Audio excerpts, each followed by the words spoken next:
کیا آپ یقین کریں گے کہ دنیا کے سب سے محفوظ انسان تک پہنچنے کا راستہ اس کی سیکیورٹی کے اندر ہی چھپا ہوا تھا؟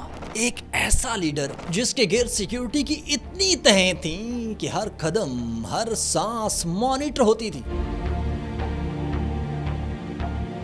لیکن پھر بھی کسی نے اس سسٹم کو توڑا نہیں بلکہ اسے سمجھ لیا، اور جب سسٹم سمجھ آ جائے تو سب سے محفوظ قلعہ بھی کمزور ہو جاتا ہے۔ علی خامنائی۔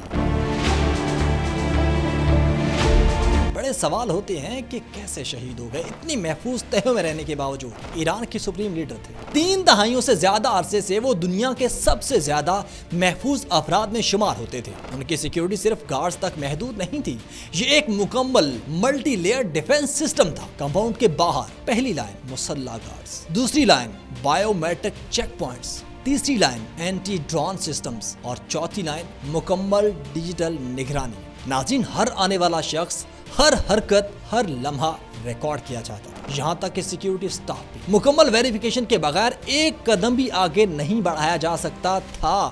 یہ تھی ان کی سیکیورٹی، لیکن اصل راز زمین کے اوپر نہیں تھا، کمپاؤنڈ کے نیچے ایک وسیع بنکر سسٹم موجود تھا۔ کئی کلومیٹر تک پھیلا ہوا خفیہ نیٹ ورک، اور لفٹ کو نیچے پہنچنے میں 4 سے 5 منٹ لگتے تھے، اور ہر فلور الگ، ہر راستہ خفیہ، ہر دروازہ خودکار لاک سے محفوظ۔ یہ صرف پناہ گاہ نہیں تھی، یہ ایک مکمل انڈر گراؤنڈ کمپاؤنڈ سینٹر تھا۔ اندر موجود ٹیکنالوجی حیران کن تھی، satellite communication, advance air filtration, الگ پاور سسٹم، مہینوں تک خود کفیل AI بیسڈ مانیٹرنگ، اور یہاں تک دیواریں بھی دیکھتی تھی اور خاموشی بھی ریکارڈ ہوتی تھی۔ اگر باہر کی دنیا سے رابطہ ختم ہو جاتا تب بھی یہ نظام زندہ رہ سکتا تھا۔ یوں سمجھیے کہ ان تک پہنچنا ناممکن تھا۔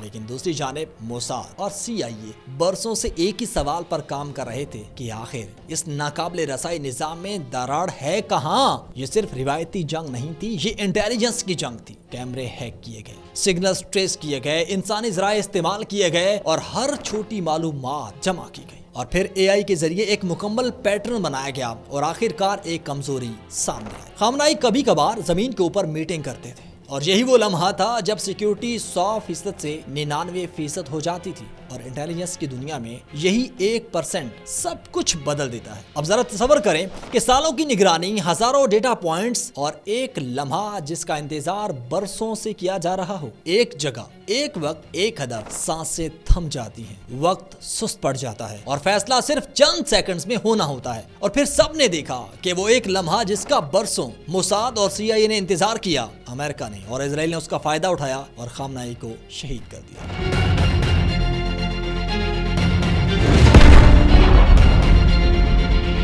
سوال یہ نہیں کہ خامنائی کتنے محفوظ تھے، سوال یہ ہے کہ کیا کوئی بھی سیکیورٹی سسٹم انسانی عادتوں سے زیادہ مضبوط ہو سکتا ہے؟ کیونکہ تاریخ ہمیں صرف ایک ہی چیز سکھاتی ہے کہ قلعے دیواروں سے نہیں ٹوٹتے، لیکن پیٹرن سے ضرور ٹوٹتے ہیں، اور جب کسی کی روٹین کسی کے ہاتھ لگ جائے تو مقصد پورا ہو جاتا ہے، جو ہم نے ہوتے دیکھا۔ تو آخر میں پھر بات وہی کہ جنگ ہتھیاروں سے نہیں، ٹائمنگ سے جیتی جاتی ہے۔